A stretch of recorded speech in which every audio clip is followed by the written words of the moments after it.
تنزيل من رب العالمين.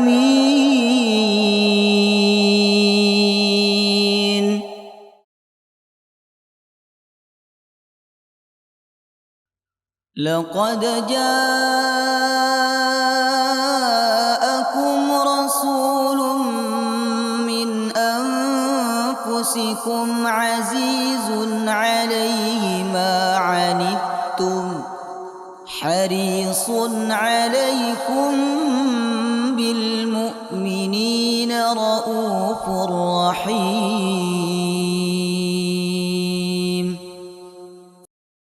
ونستغفره ونعوذ بالله من شرور أنفسنا ومن سيئات أعمالنا.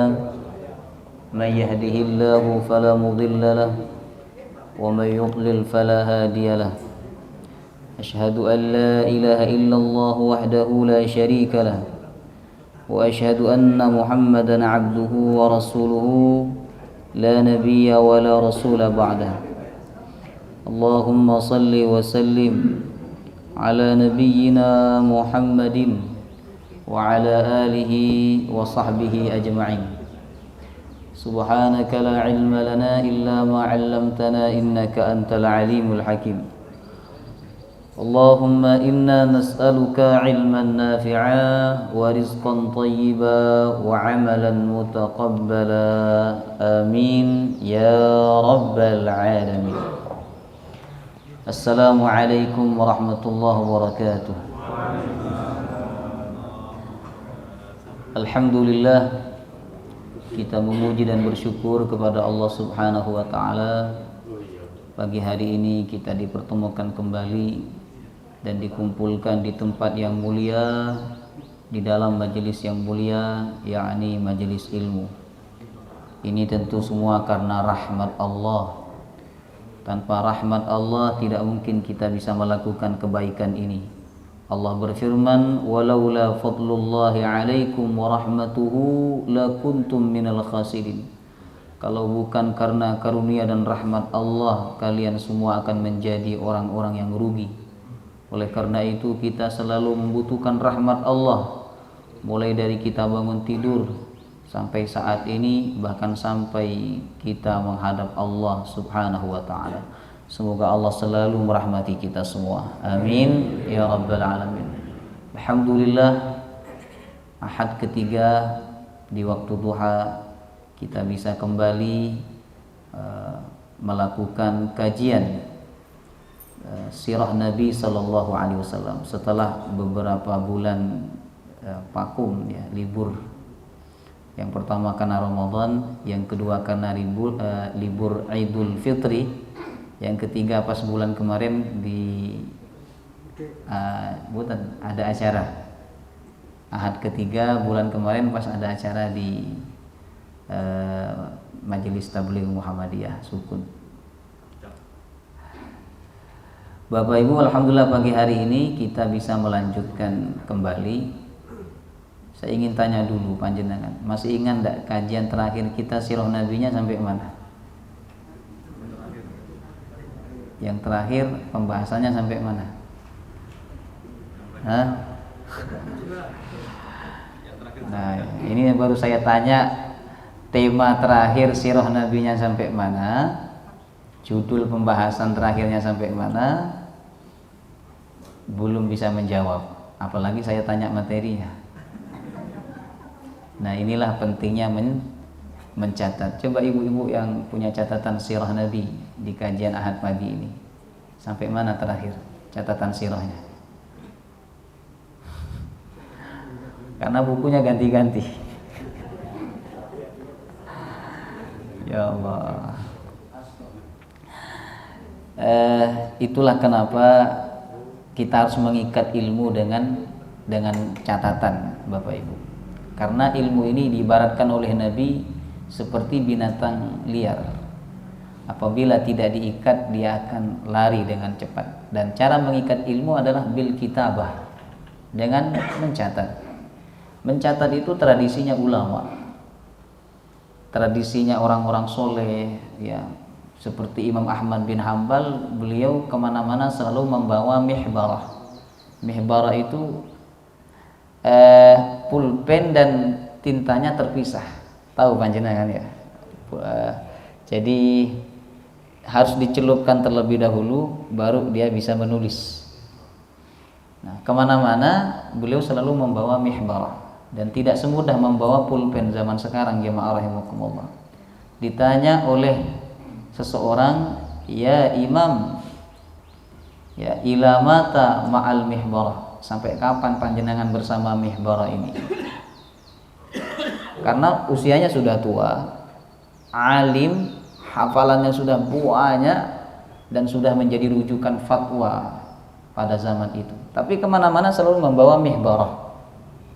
Kata Imam Ahmad, ma'al mihbarah ilal maqbarah, bersama mihbarah sampai ke makbarah, sampai masuk ke kuburan. Subhanallah. Beliau membawa mihbarah itu, Bapak Ibu, itu untuk mencatat faedah. Ada faedah yang beliau dengarkan dicatat, ada faedah dicatat.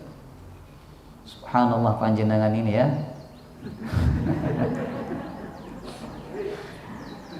Berarti panjenengan lebih hebat dari Imam Ahmad ibn Hanbal ya. Masya Allah. Baik, seingat saya jemaah rahimakumullah, pembahasan kita pada sirah Nabi ini adalah tentang Islamnya Umar ibn al-Khattab radhiyallahu anhu. Ya. Ini yang terakhir kita bahas di kajian Ahad pagi. Ya. Kemudian sekarang kita masuk rayuan, siasat dan dalih kafir Mekah dalam menghentikan dakwah Rasulullah sallallahu alaihi wasallam. Setelah Umar ibn al-Khattab masuk Islam, Bapak Ibu, mereka sudah tidak lagi leluasa melakukan kekerasan, karena orang yang disegani oleh mereka, yang ditakuti oleh mereka justru menjadi pengikut Nabi sallallahu alaihi wasallam. Ditambah lagi setelah Islamnya Umar ibn al-Khattab, masuk Islam paman Nabi yang juga ditakuti oleh orang-orang Mekah saat itu, yakni Hamzah bin Abdul Muttalib. Ya. Sehingga mereka jemaah rahimakumullah beralih menghentikan dakwah Nabi bukan lagi dengan cara kekerasan, tapi dengan cara yang halus, yaitu dengan iming-iming, rayuan dan dalih yang langsung disampaikan oleh mereka kepada Nabi Muhammad sallallahu alaihi wasallam agar beliau bersedia menghentikan dakwahnya. Jadi orang kafir Makkah saat itu berusaha keras bagaimana supaya Nabi Muhammad berhenti dakwah. Itu aja. Pokoknya Muhammad berhenti dakwah, mereka sudah tenang. Tetapi karena dakwah ini perintah dari Allah kepada Nabi dan kewajiban Nabi untuk menyampaikan dakwah kepada umat manusia, maka Nabi tidak akan pernah berhenti dakwah sampai beliau dipanggil oleh Allah Subhanahu wa ta'ala. Ya. Cara kekerasan sudah dilakukan oleh mereka. Nah, adapun dalam pembahasan ini mereka melakukan cara yang halus, cara yang lembut. Nanti cara yang lembut tidak juga membuat Nabi menghentikan dakwahnya. Pada akhirnya nanti Bapak Ibu, mereka akan melakukan cara yang mistis. Mereka menyihir Nabi SAW supaya meninggal, supaya mati, kata mereka, sehingga dakwah Islam ini berhenti. Saat itu Nabi SAW disihir oleh seorang Yahudi namanya Labid bin Al-Asam. Lalu Allah mengobati Nabi Muhammad dengan turunnya dua surat sekaligus, surah Al-Falaq dan surah An-Nas. Qul a'udzu birabbil falaq dan qul a'udzu birabbin nas. Lepas semua sihir-sihir yang mengena Rasulullah sallallahu alaihi wasallam. Makanya kalau kita terasa kena sihir, obatnya gampang, baca surah Al-Falaq dan surah An-Nas. Al-Falaq berlindung kepada Allah dari kejahatan luar, sedangkan An-Nas berlindung kepada Allah dari kejahatan dari dalam diri kita. Dan yang paling berbahaya itu sebenarnya bukan kejahatan dari luar. Yang paling berbahaya adalah kejahatan dari dalam diri kita sendiri. Banyak manusia bisa mengalahkan orang lain, tapi dia tidak bisa mengalahkan dirinya sendiri. Makanya doa Abu Bakar As-Siddiq itu, ketika beliau datang ke Rasulullah, "Ya Rasulullah, ajarkan aku kalimat yang bisa aku baca pagi dan sore." Nabi mengajarkan, "Allahumma fatiras samawati wal ardh, alimal ghaibi wasyahadah, rabba kulli syai'in wa malikah, asyhadu an la ilaha illa anta, a'udzu bika min syarri nafsi wa syarri syaitan wa syirki." Hafal panjenengan? Hafalnya doa apa panjenengan ini? Allahumma barik lana fima razaqtana. Nah, doa itu isinya adalah berlindung dari kejahatan yang muncul dari diri kita sendiri. Ya.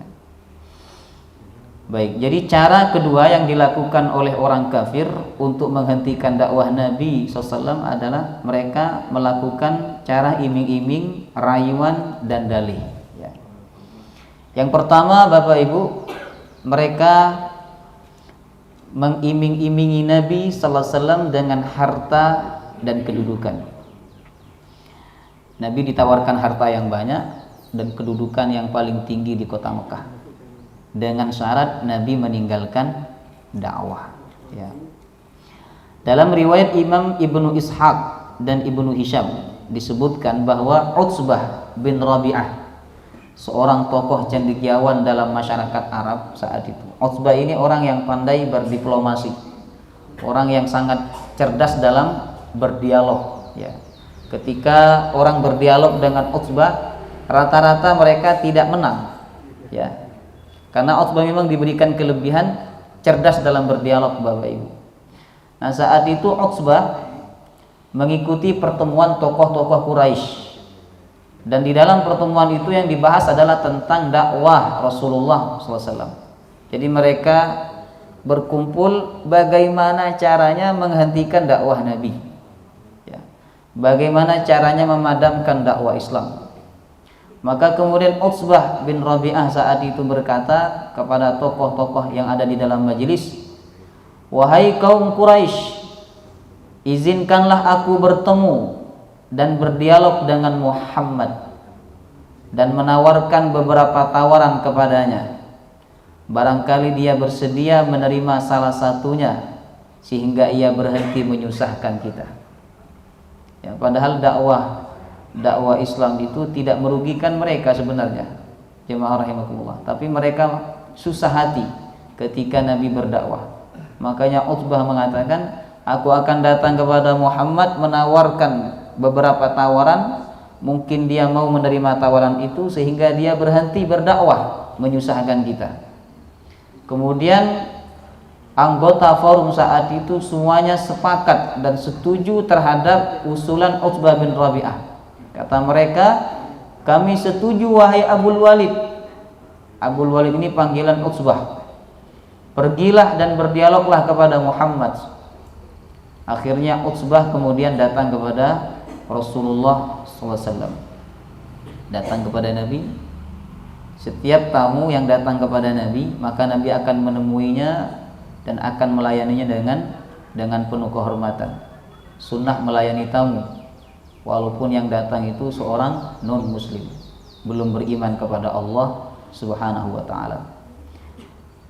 "Man kana yu'minu billahi wal yawmil akhir falyukrim dhaifah." Siapa yang beriman kepada Allah dan hari akhir, falyukrim dhaifah, maka muliakanlah tamu. Apa yang bisa disuguhkan, suguhkan, Bapak Ibu. Itu cara memuliakan tamu yang diajarkan oleh Rasulullah. Nah, saat itu ketika Utsbah bin Rabi'ah datang, Nabi mempersilakan Utsbah duduk. Lalu kemudian Utsbah berdialog dengan Rasulullah SAW, dan Nabi mempersilahkan Utsbah untuk menyampaikan apa yang ingin disampaikan. Nah, ini dialognya, Bapak Ibu. Dialog Utsbah dan Rasulullah. Utsbah berkata, "Wahai anak saudaraku, engkau di sisi kami adalah keturunan keluarga terbaik, serta berada dalam tempat terhormat." Ini dipuji dulu, baru nanti disampaikan tawarannya. Karena orang Arab itu ya senang banget dipuji. Jadi kalau panjenengan misalnya mau nawar barang di Arab Saudi itu supaya dapat harga murah, puji dulu penjualnya. Cuman masalahnya panjenengan gak bisa bahasa Arab. bilang aja khair gitu, antum khair, antum saleh dan seterusnya. Insya Allah nanti dikasih harga murah itu. Karena fitrahnya orang Arab itu senang dipuji. Makanya ketika dia ingin menyampaikan sesuatu atau ingin meminta sesuatu, terlebih dahulu mereka akan memuji, ya, dipuji-puji, ya. Makanya kalau ada orang datang kepada panjenengan memuji-muji itu hati-hati, ujungnya pahit biasanya. Mau pinjam uang biasanya. Masya Allah, antum ini orang soleh, antum ini orang baik. Aku bersyukur kepada Allah punya teman seperti antum. Allah berfirman, wa ta'awanu 'alal birri wat taqwa. Pakai ayat Quran. Terus ujungnya, boleh enggak ana minjam uang kepada antum 10 juta. Nah. Jadi orang Arab memang senang memuji dan mereka senang dipuji, jamaah rahimakumullah. Makanya ketika Utbah ingin menyampaikan tawaran, terlebih dahulu dia memuji. Wahai anak saudaraku, engkau di sisi kami adalah keturunan keluarga terbaik serta berada di dalam tempat terhormat. Sungguh engkau telah membawa suatu persoalan yang besar yang membuat kerukunan dan persatuan terpecah belah. Sekarang dengarkanlah baik-baik. Aku akan menyampaikan beberapa tawaran kepadamu. Mungkin dapat engkau terima sehingga engkau berhenti menyusahkan kami, kata Utbah bin Rabi'ah. Rasulullah menjawab, katakanlah wahai Abul Walid, apa yang hendak kamu tawarkan. Nabi mempersilakan kamu bicara. Disuruh bicara duluan oleh Nabi SAW. Ya, Nabi tahu bahwa Utbah menawarkan itu tujuannya adalah untuk menghentikan dakwah Nabi. Nabi mempersilahkan dulu. Kemudian Utbah berkata, hai putra saudaraku, jika dengan dakwah engkau ingin harta kekayaan, maka kami kumpulkan harta kekayaan untuk engkau, sehingga engkau menjadi orang yang paling kaya di kalangan kami. Jika engkau ingin kehormatan, engkau kami angkat sebagai pemimpin, dan kami tidak memutuskan apapun tanpa restumu. Jika ingin menjadi raja, kami angkat engkau sebagai raja kami. Jika engkau tidak sanggup menangkal jin yang merasuk ke dalam dirimu. Jadi Nabi Muhammad itu dituduh kerasukan jin karena meninggalkan agama nenek moyang dan menyampaikan agama yang baru. Makanya kata Utbah, jika engkau tidak sanggup menangkal jin yang merasuk ke dalam dirimu, maka kami akan mencari tabib yang sanggup menyembuhkan kamu. Berapapun biayanya, kami akan tanggung asalkan kau sembuh. Sudah dibiarkan oleh Nabi ngomong, ya.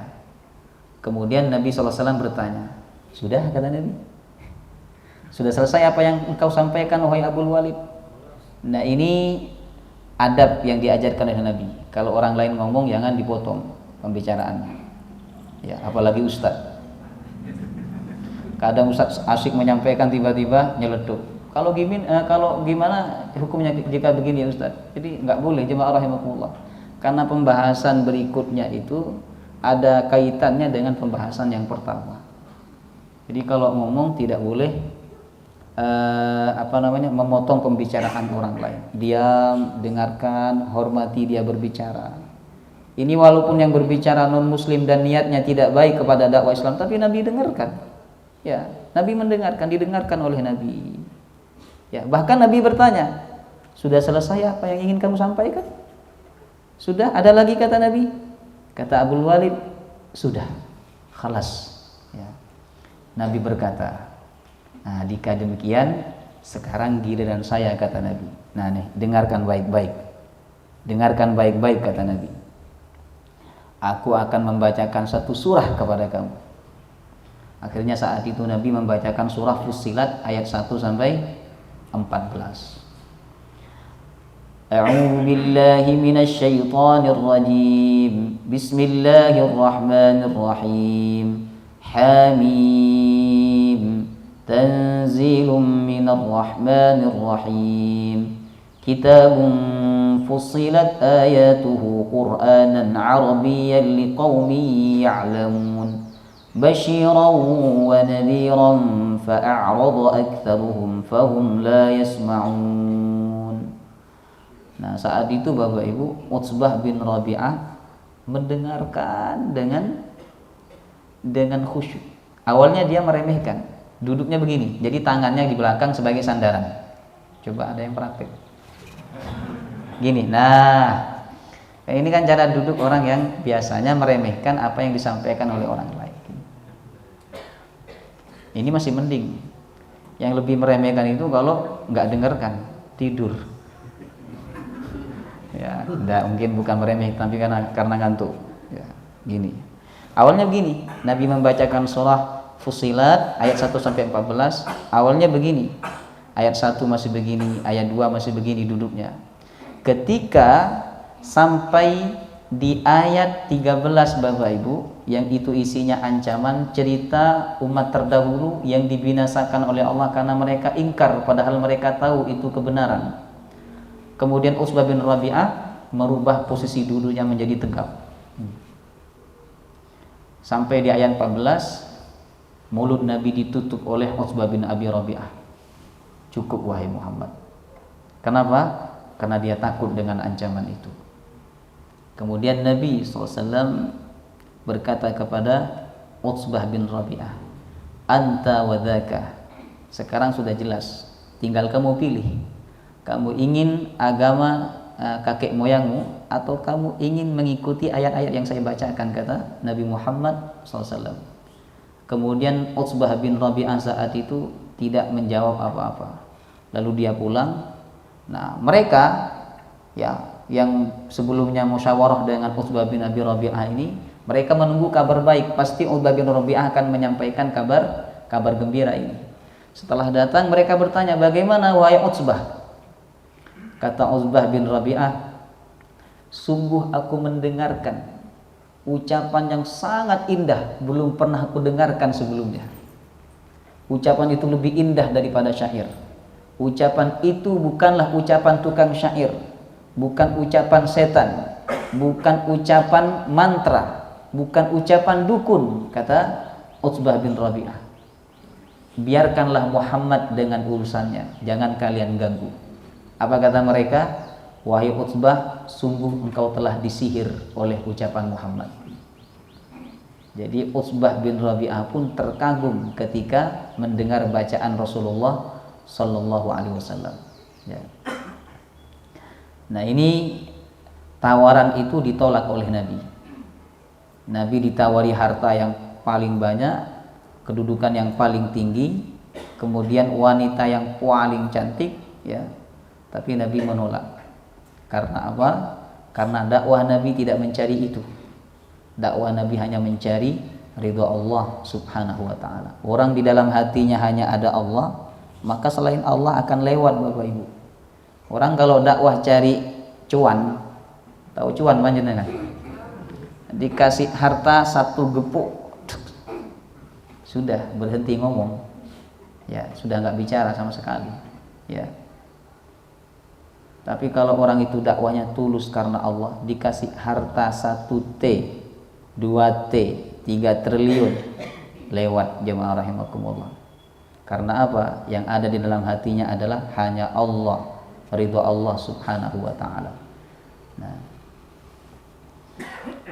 Kemudian jemaah rahimakumullah, ketika mereka tidak bisa menghentikan dakwah Nabi dengan iming-iming, dengan harta, dengan kedudukan, dengan wanita, akhirnya mereka ramai-ramai tokoh-tokoh kafir Quraisy itu datang kepada Nabi, ya, untuk melakukan kompromi ajaran agama. Ya. Jadi awalnya mereka datang setelah Utsbah bin Rabi'ah itu selesai dari Nabi, mereka datang, mungkin Utsbah terlalu lembut hatinya, kata mereka. Akhirnya mereka datang kepada Nabi menawarkan apa yang ditawarkan oleh Utsbah. Tapi Nabi kemudian berkata kepada mereka, aku tahu tujuan kalian, kata Nabi. Seandainya kalian bisa meletakkan bulan di tangan, matahari di tangan kananku, bulan di tangan kiriku, aku tidak akan meninggalkan dakwah ini. Itu komitmen dalam berdakwah, jemaah rahimakumullah. Jangankan kalian memberikan harta kepadaku, bulan di tangan kiriku, matahari di tangan kananku, ma wada'tuha, aku tidak akan meninggalkan dakwah, kata Nabi. Kemudian beberapa saat berikutnya tokoh-tokoh mereka datang lagi kepada Nabi.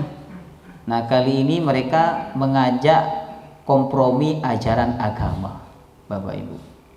Jadi tidak lagi menawarkan harta, karena nggak bisa ditawari harta, dikasih iming-iming harta nggak mau. Kemudian dikasih kedudukan juga nggak mau, dikasih wanita juga nggak mau. Akhirnya mereka datang mengajak kompromi. Di antara mereka yang datang adalah, ini pentolannya, Al-Walid bin Al-Mughirah, Al-As bin Wa'il, Al-Aswad bin Abdul Muttalib, ya, dan Umayyah bin Khalaf. Mereka berkata, wahai Muhammad, marilah kita berkompromi dalam ajaran agama secara bergantian. Kami akan menyembah apa yang kamu sembah, dan engkau menyembah apa yang kami sembah. Ini arisan, ya. Arisan agama. Arisan agama itu nggak boleh, ya. Nah, datang ke gereja karena apa? Orang gereja kemarin datang ke masjid. Nah, itu nggak boleh, jemaah rahimakumullah. Jaga gereja karena kemarin orang gereja jaga masjid. Nggak boleh. Ya, ini yang pernah ditawarkan oleh orang-orang kafir Mekah saat itu, dengan dasar bahwa supaya kita nggak ribut. Kata mereka, kami tidak menghalangi kamu dan kamu juga tidak mendakwahkan agama kamu. Pokoknya gini aja di Muhammad, setahun kamu nyembah Tuhan kami, setahun berikutnya kami akan menyembah Tuhan kamu. Ya. Hari pertama mereka datang, saat itu Nabi diam. Artinya apa? Nabi tidak menyampaikan jawaban. Kenapa? Karena Nabi menunggu wahyu dari Allah. Apa kira-kira respon Allah terhadap permintaan mereka? Nah, sehingga orang-orang kafir saat itu, Bapak Ibu, menyangka bahwa Nabi mau, karena diam itu biasanya tanda mau. Seorang gadis ketika ditanya, kamu mau nggak dilamar sama itu? Ketika dia diam, maka kata Nabi, sukutul mar'ah yadullu 'alan na'am. Ya, diamnya seorang wanita itu menunjukkan mau. Diamnya seorang wanita itu menunjukkan mau, tapi seorang laki-laki belum tentu. Ya, kadang seorang laki-laki diam karena nggak mau. Ya, cuma dia sungkan untuk menyampaikannya. Tapi seorang wanita ketika ditanya lalu dia diam, itu menunjukkan dia mau. Nah, saat itu mereka menyangka bahwa Nabi SAW menerima tawaran mereka. Hari berikutnya mereka datang menyampaikan tawaran yang sama, tapi Nabi masih diam, belum menyampaikan jawaban. Hari ketiga mereka datang lagi. Nah, di hari ketiga itulah Allah menurunkan penolakan dengan turunnya surah Al-Kafirun. Ini surah Al-Kafirun. Bismillahirrahmanirrahim.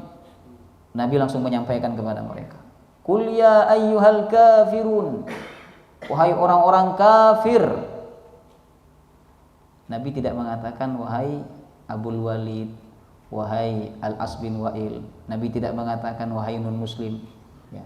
Tapi Nabi saat itu mengatakan, menyampaikan ayat ini, ya ayyuhal kafirun, wahai orang-orang kafir, la a'budu ma ta'budun, aku tidak akan menyembah apa yang kalian sembah, wala antum 'abiduna ma a'bud, dan kalian tidak menyembah apa yang saya sembah, wala ana 'abidu ma 'abadtum, dan saya tidak menyembah apa yang kalian sembah. Ini kan diulang-ulang. Kenapa diulang-ulang? Karena mereka datangnya sampai 3 kali, Bapak Ibu. Kemudian ayat ini ditutup, lakum dinukum waliyadin, bagi kalian agama kalian, bagiku agamaku.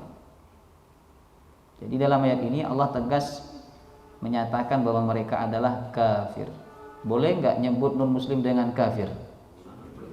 Boleh, sebagaimana ayat ini. Tapi kalau memanggil mereka dengan panggilan kafir, boleh nggak? Hah?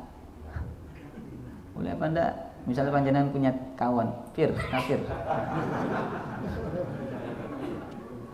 Di WA panjenengan ditulis kafir Johnson, kafir.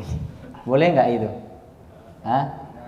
Nah, kalau kita bicara sosial, jemaah rahimakumullah, ini tidak boleh.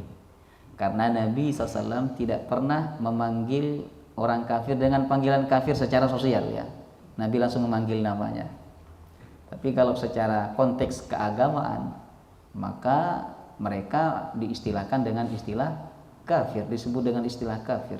Artinya apa? Ketika kita berbicara agama, maka menyebut mereka dengan istilah kafir itu ya hal yang boleh, bahkan ya harus disebut dengan istilah kafir.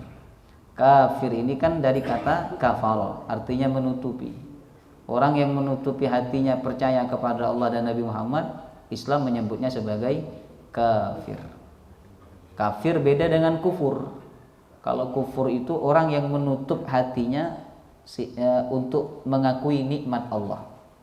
Wanita yang tidak mengakui kebaikan suaminya, Allah menyebut wanita itu sebagai wanita yang kufur. Kata Nabi, uritun nar, aku diperlihatkan neraka, dan tidak ada pemandangan yang lebih menakutkan dari api neraka. Ya. Kemudian aku melihat di dalam neraka itu yang paling banyak penghuninya adalah perempuan. Tapi saya juga heran, jemaah rahimakumullah. Kenapa? Karena pengajian itu di mana-mana lebih banyak perempuan dibandingkan bapak-bapak. Ya, saya pengajian duha. Cuman di sini aja imbang kayaknya ini ya. Kalau di tempat lain pengajian itu lebih banyak, apalagi waktu duha, jam 8, jam 9, itu lebih banyak ibu-ibunya dibandingkan bapak-bapaknya. Ya, berarti bapak-bapak di sini memang luar biasa ini ya, insya Allah. Nah, kata Nabi, aku melihat neraka itu yang paling banyak adalah perempuan. Sahabat bertanya, kenapa mereka menjadi penghuni neraka yang paling banyak? Kata Nabi, bikufrihinna, karena mereka kufur.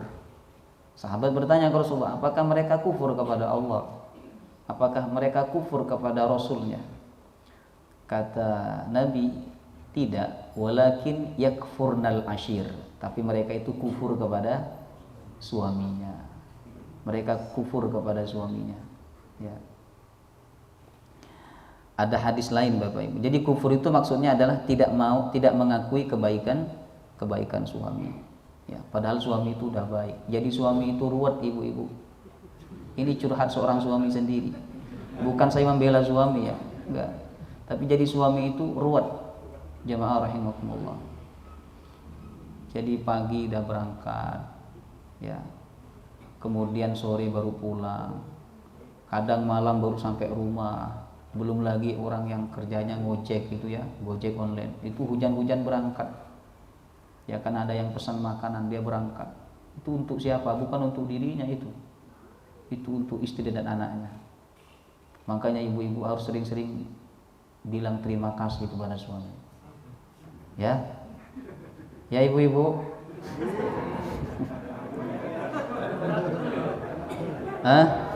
Kok enggak ikhlas iyanya panjenengan? Aduh, kacau ini. Nah, sebelum tidur itu kaki suami dipijat. Ya, dengarkan ibu. Beruntunglah istri panjenengan.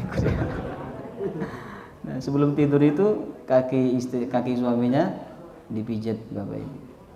Ibu-ibu ya. Kemudian bilang kepada suami, Mas, terima kasih ya, hari ini udah kerja cari nafkah untuk saya dan anak-anak. Masya Allah. Senang gak Pak kalau digituin sama istri? Ya Allah, ya Rabb. Hilang rasa capek, ruwet, sumpah itu hilang. Tapi kalau suami datang ke rumah panjenengan mau cucu, ya. Jadi harus banyak-banyak ucap terima kasih kepada suami. Karena dengan ucapan itulah bisa menjadi sebab panjenengan masuk surga. Karena kalau panjenengan mengucap terima kasih kan berarti mengakui perjuangan suami, ya. Tapi kalau panjenengan tidak mengakui perjuangan suami, Nabi menyebut panjenengan sebagai wanita yang kufur. Dalam hadis lain, Nabi mengatakan, hadis riwayat Imam Ahmad, Innal fusaqa hum ahlun nar. Sesungguhnya orang-orang fasik itu akan menjadi penghuni neraka. Sahabat bertanya, wa manil fusaq? Siapa orang fasik itu ya Rasulullah? Apa jawaban Nabi? An-nisa. Apa artinya an-nisa?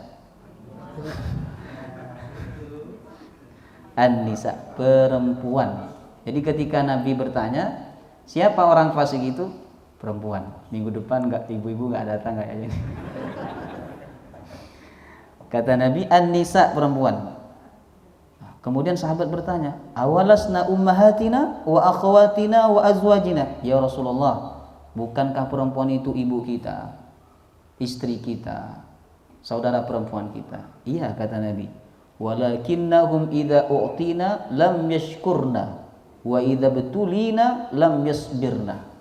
Tapi mereka itu ketika diberi tidak bersyukur, ketika diuji tidak bersabar. Ini perempuan. Nah, maka wanita yang tidak mengakui kebaikan suami, tidak terima kasih kepada suami, Nabi menyebutnya sebagai wanita kufur.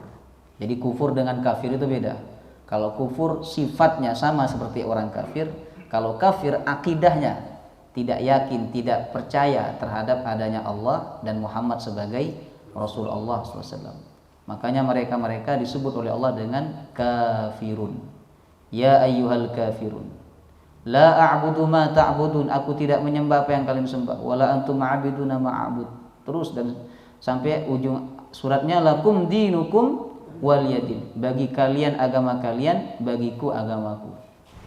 Bagi kalian silakan kalian beragama sesuai keyakinan kalian, tapi izinkan saya, jangan ganggu saya, kata Nabi, untuk beragama, beramal sesuai agamaku, kata Nabi.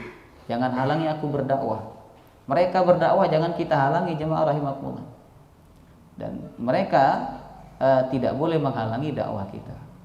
Jadi kita boleh bersosial, boleh interaksi dengan mereka selama bukan dalam urusan dua. Ya. Yang pertama urusan akidah, yang kedua urusan ritual. Nah, selain yang dua ini boleh. Ya. Kalau masuk dalam urusan akidah, keyakinan, tidak boleh. Masuk dalam urusan ritual juga tidak boleh. Tapi kalau masuk dalam urusan sosial, ya tolong misalnya dia punya acara pernikahan, kita hadir, ya kemudian memberi hadiah kepada dia, kita mendoakan dia dalam urusan dunia, boleh. Jemaah rahimakumullah. Tapi kalau masuk dalam ranah agama itu sudah tidak boleh. Lakum dinukum waliyadin. Nah, jadi ayat ini menolak tawaran orang-orang kafir Mekah saat itu yang menawarkan kepada Nabi untuk melakukan kompromi ajaran agama. Jadi tidak benar dengan alasan toleransi seseorang diperbolehkan datang ke gereja ngikutin acara mereka. Tidak boleh. Ya. Kemudian anika dalih dan permintaan musyrik Mekah.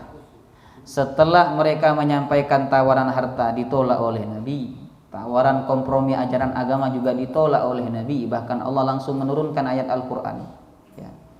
Berikutnya mereka menyampaikan dalih, minta bukti kenabian, Bapak Ibu. Nah, biasa orang itu kalau sudah kalah debat, ya, kalau sudah kalah argumentasi, mereka biasanya ya minta bukti. Apa buktinya kalau panjenengan ustadz? Apa buktinya kalau panjenengan nabi? Ya, saat itu mereka berkata kepada Nabi Muhammad, meminta bukti kenabian. Satu, mereka bertanya kepada Nabi Muhammad tentang ruh. Adapun yang menyarankan mereka bertanya demikian adalah orang Yahudi. Jadi ada orang Yahudi di Mekah itu yang menyarankan orang Mekah, coba tanya Muhammad, kalau Muhammad itu memang Nabi dan Rasul, dia pasti tahu tentang ruh. Karena ruh ini kan perkara gaib. Nah, maka mereka bertanya kepada Nabi tentang ruh. Saat itu Allah menurunkan ayat Quran, yas'alunaka 'anir ruh. Qulir ruhu min amri rabbi. Mereka bertanya kepada Muhammad tentang ruh. Jawablah wahai Muhammad, kulir ruhu min amri rabbi. Ruh itu urusan Allah, ilmunya Allah. Manusia tidak tahu tentang ruh. Nabi aja nggak dikasih tahu oleh Allah.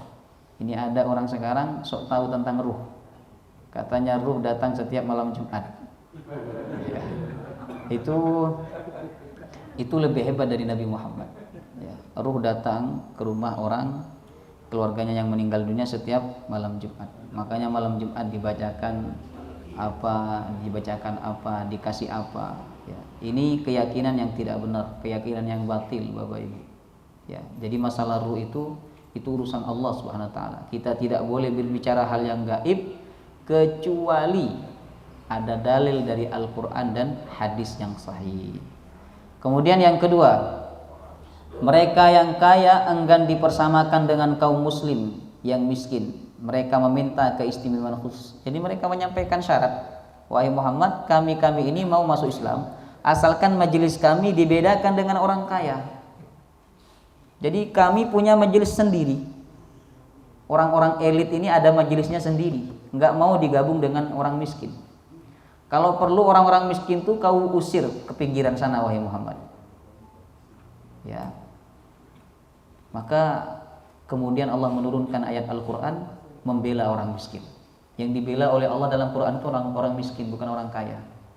Wasbir nafsaka ma'al ladzina yad'una rabbahum bil ghadati wal 'ashyi yuriduna wajha. Saudara apa itu? Hah? Ini sering dibaca hari Jumat, surat apa? Al-Kahfi.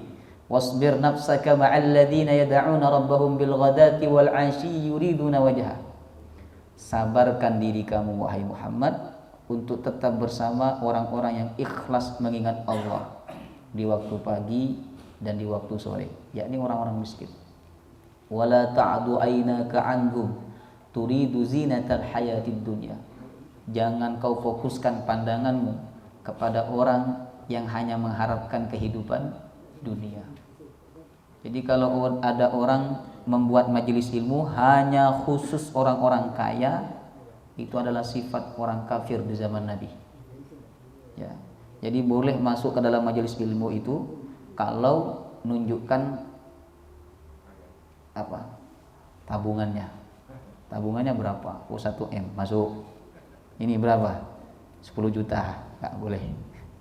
Nah, itu tidak boleh, jemaah Allah. Jadi kalau buat majelis orang-orang kaya itu ya boleh ngumpul di situ, tapi kasih kesempatan orang-orang miskin untuk bergabung dengan dia, ya. Kebanyakan majelis yang saya isi di waktu duha Bapak Ibu itu adalah hasil donatur. Jadi donatur dari seseorang, dia orang kaya, bertanggung jawab atas pelaksanaan majelis itu, kemudian dia mengundang jamaah secara umum untuk ngikutin majelis. Ya, itu bagus daripada buat majelis hanya khusus orang-orang kaya saja. Ya. Kemudian yang ketiga, mereka meminta bukti kenabian yang bersifat material. Ya. Jadi mereka minta kalau engkau memang nabi wahai Muhammad, pertama, kamu belah bulan menjadi 2 belahan. Maka Nabi SAW melakukan. Satu belahan ada di atas gunung, satu belahan ada di bawah gunung. Itu hadisnya sahih, ya. Jemaah rahimakumullah. Tapi mereka mengatakan saat itu ini adalah sihir Muhammad sangat hebat, bisa membelah bulan. Hati kalau sudah tertutup Bapak Ibu, maka seperti apapun kita menunjukkan kebenaran kepadanya, dia akan tetap tidak percaya, ya. Jadi kita nggak perlu bercerita tentang kehebatan kita kepada orang yang benci, karena dia tidak akan senang kepada kita. Kita tidak perlu bercerita tentang keburukan kita kepada orang yang sayang, yang cinta kepada kita, karena walaupun kita cerita, dia akan tetap sayang, dia akan tetap cinta kepada kita, ya. Kemudian yang kedua, mereka meminta Bukit Sofa dirubah menjadi emas.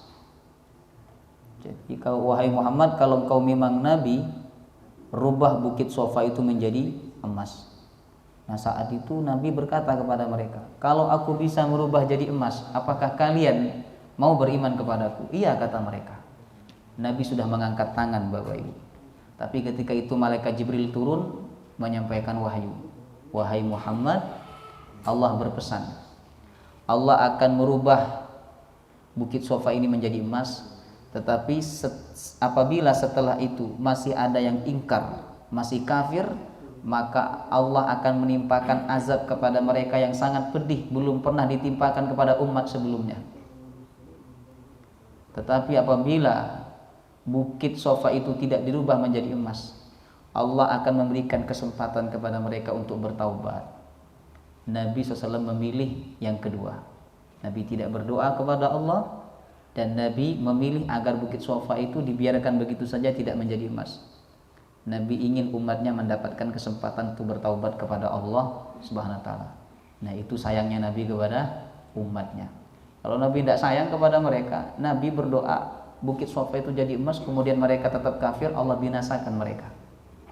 Makanya Bapak Ibu, yang paling peduli, yang paling sayang kepada kita itu Nabi Muhammad sebenarnya. Tidak ada manusia yang setiap sholat mendoakan kita kecuali Nabi Muhammad. Disebutkan dalam hadis riwayat Imam Ibnu Hibban, suatu ketika Rasulullah bercanda dengan Aisyah. Aisyah saat itu melihat Nabi sangat bahagia. Nah, ketika bahagia, Aisyah datang kepada Nabi, mendekati Nabi, lalu meminta sesuatu. Ibu-ibu kalau suaminya bahagia, panjenengan minta nopo? Hah? Kan yang diminta rata-rata uang, jalan. Ya karena orang bahagia ya dikasih sama suaminya. Tapi perhatikan Aisyah. Aisyah itu bukan wanita matre. Ya. Saat itu Aisyah mendekati Rasulullah, ketika Rasulullah lagi bahagia, Aisyah berkata, "Ya Rasulullah, ud'uli." Wahai Rasulullah, doakan aku. Hanya minta doa. Enggak, ya Rasulullah, boleh enggak aku minta perhiasan? Boleh enggak aku minta uang? Enggak, itu yang diminta oleh Aisyah. Aisyah minta kepada Nabi, ud'uli ya Rasulullah, doakan aku. Nah, makanya ibu-ibu sering-sering minta doa sama suami. Jadi wanita yang ngerti kedudukan suami itu, yang diminta enggak hanya uang, yang diminta doa. Bang, doakan saya. Mas, doakan saya. Abi, abah, doakan saya. Karena doa mustajab bagi seorang istri itu adalah doanya suami, bukan lagi doa orang tuanya. Ya.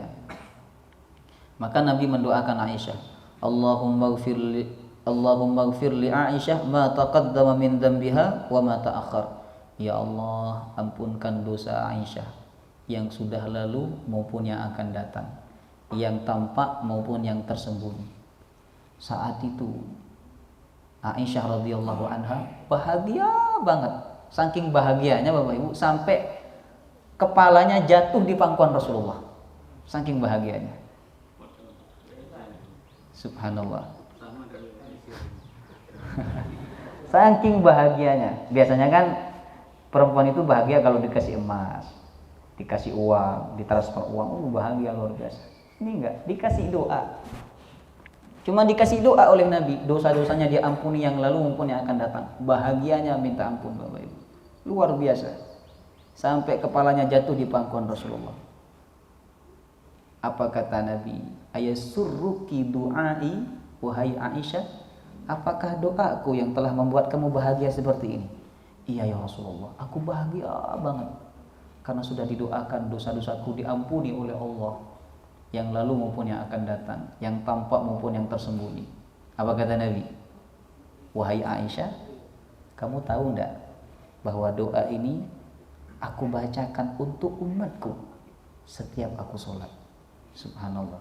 Jadi orang yang paling peduli kepada kita itu siapa? Nabi Muhammad SAW. Ketika masuk di waktu pagi, Nabi berdoa untuk umatnya, Allahumma barik li ummati fi bukuriha. Ya Allah, berkahi umatku di waktu paginya. Beliau enggak doakan istrinya, tidak hanya mendoakan anak-anaknya. Yang beliau doakan adalah seluruh umatnya. Kata Nabi dalam hadis lain, setiap Nabi dan Rasul itu punya satu doa mustajab. Setiap Nabi dan Rasul. Artinya minta apapun mereka pasti dikabulkan oleh Allah. Minta dunia dikabulkan. Ada di antara mereka, kata Nabi, yang minta kekayaan diberikan oleh Allah, seperti Nabi Sulaiman. Doanya Nabi Sulaiman, Rabbi habli mulkan la yanbaghi li ahadim min ba'di. Ya Allah, berikan aku kerajaan yang tidak diberikan kepada orang-orang setelah aku nanti. Nah, itu doa khusus Nabi Sulaiman. Kita tidak pantas baca doa itu. Rabbi habli mulkan la yanbaghi li ahadim. Jadi kalau panjenengan baca doa itu, panjenengan minta enggak ada orang kaya setelah aku nanti ini. Jadi 10 tahun 20 sampai kiamat enggak ada orang kaya setelah aku. Nah, itu kurang pantas kita baca doa tersebut. Saya pernah masuk ke warung bakso di Surabaya, Bapak Ibu. Waktu itu saya ngisi pengajian di kantor pajak. Ya. Nah, terus diajak mampir sama yang bawa. Saya dengar di warung ramai banget bakso itu. Sampai antri panjang, ya. Terus saya dengar di dalam itu ada MP3 dan bunyinya apa? Doanya Nabi Sulaiman. Rabbi habli mulkal la yanbaghi li ahadin min ba'di. Terus diulang-ulang itu. Oh, jangan-jangan ini yang buat lari, saya bilang. Tapi enggak juga, jemaah rahimahullah. Itu memang rezekinya. Ya, subhanallah. Jadi kata Nabi, setiap nabi dan rasul itu punya satu doa yang mustajab. Nabi Sulaiman minta kerajaan, Allah kasih. Nabi Musa minta agar umatnya dibinasakan, Fir'aun dan tentaranya Allah binasakan. Sedangkan aku, kata Nabi, aku simpan satu doa itu. Aku tidak minta sekarang, kata Nabi. Aku tidak ucapkan sekarang. Aku simpan, nanti aku akan minta kepada Allah di akhirat sebagai syafaat untuk umatku. Hadis sahih. Subhanallah. Nah, maka ketika malaikat Jibril datang, wahai Muhammad, Allah ingin menawarkan kepadamu bukit Sofa menjadi emas, tapi setelah itu umatmu yang kafir akan dibinasakan, atau Allah memberikan kesempatan kepada mereka untuk bertaubat. Nabi memilih yang kedua karena Nabi tidak ingin umatnya meninggal dalam keadaan kafir. Bapak Ibu. Kemudian mereka meminta negeri Syam didekatkan sehingga mudah mereka berdagang. Ya. Karena negeri yang paling jauh bagi mereka saat itu adalah negeri Syam. Kata mereka, wahai Muhammad, jika engkau memang Nabi dan Rasul, dekatkan negeri Syam sehingga kami tidak jauh-jauh kalau berdagang. Ya, ini permintaan mereka. Tujuannya adalah untuk mengejek. Tujuannya adalah karena tidak percaya terhadap Nabi SAW. Makanya mereka minta yang aneh-aneh. Ya. Baik, sekarang kita masuk poin yang terakhir, memetik beberapa pelajaran dari sirah yang kita pelajari pagi hari ini. Nomor 1, kebersihan dakwah Nabi dari segala kepentingan dan tujuan pribadi. Dakwah Nabi tidak memburu kekuasaan, kehormatan, dan kekayaan. Tidak seperti yang dituduhkan oleh Kramer dan Van Vloten, bahwa Muhammad berdakwah semata-mata memburu kekuasaan dan kekayaan. Kalau Nabi ingin kekuasaan, maka tawaran itu akan diambil oleh Nabi. Kemudian yang kedua, Nabi dalam berdakwah tidak menggunakan cara-cara yang bertentangan dengan prinsip dakwah Islam. Bisa saja Rasulullah menerima tawaran kaum Quraisy untuk menjadi penguasa, sehingga dengan kekuasaan itu beliau bisa memanfaatkan sebagai sarana dakwah Islam. Ya. Tapi kan cara itu nggak benar, karena ada unsur kebohongan. Sebab kontraknya kalau menjadi penguasa tidak boleh berdakwah dengan dakwah Islam. Nah, kalau Nabi mau, Nabi bisa saja berbohong, lalu setelah beliau menjadi penguasa, beliau akan memaksa orang untuk masuk Islam. Tapi itu cara yang tidak dibenarkan, Bapak Ibu. Jadi dalam berdakwah itu tidak hanya yang disampaikan benar, tapi caranya juga harus benar sesuai prinsip Islam. Ya. Kalau menurut syariat Islam, dakwah kayak gitu itu nggak benar itu. Nah, maka jangan dilakukan. Walaupun yang disampaikan benar, ngajak orang kepada kebaikan, benar. Tapi caranya nggak benar, maka dakwanya tidak benar, jemaah rahimakumullah. Ya. Kemudian yang ketiga, pengaruh Al-Quran sangat kuat pada hati manusia, terutama pada masyarakat Arab saat itu. Bahkan tokoh-tokoh musyrik Mekah merasakan keindahan, seperti Utsbah bin Rabi'ah tadi. Ya. Dibacakan surah Fussilat, langsung tertekun, khusyuk mendengarkan, dan tidak kuat dengan ucapan-ucapan yang disampaikan oleh Nabi. Ya. Makanya tanda orang beriman itu ketika dibacakan ayat Quran, zadatuhum imana, imannya bertambah. Artinya begini, kalau kita dibacakan ayat Quran kok respon hati kita biasa, berarti iman kita bermasalah. Jemaah rahimakumullah. Kemudian yang keempat, tidak ada kompromi atau kerjasama dalam masalah ajaran agama. Yang boleh hanya dalam masalah sosial atau dunia. Selain masalah sosial atau dunia, apalagi yang berurusan masalah agama, ini nggak boleh ada sungkan-sungkanan. yang nggak ada sungkan-sungkanan Bapak Ibu. Kalau udah masalah agama langsung di-cut, tidak boleh kompromi dengan non muslim. Kemudian yang terakhir, hati yang keras dan sombong tidak akan menerima kebenaran walaupun bukti kebenaran itu telah nyata di depan matanya. Wallahu ta'ala a'lam bissawab. Semoga bermanfaat. Semoga apa yang kita pelajari menambah iman dan takwa kita kepada Allah Subhanahu wa taala. Amin ya rabbal alamin. Subhanakallahumma wa bihamdika asyhadu an la ilaha illa anta astaghfiruka wa atubu ilaik. Wassalamualaikum warahmatullahi wabarakatuh.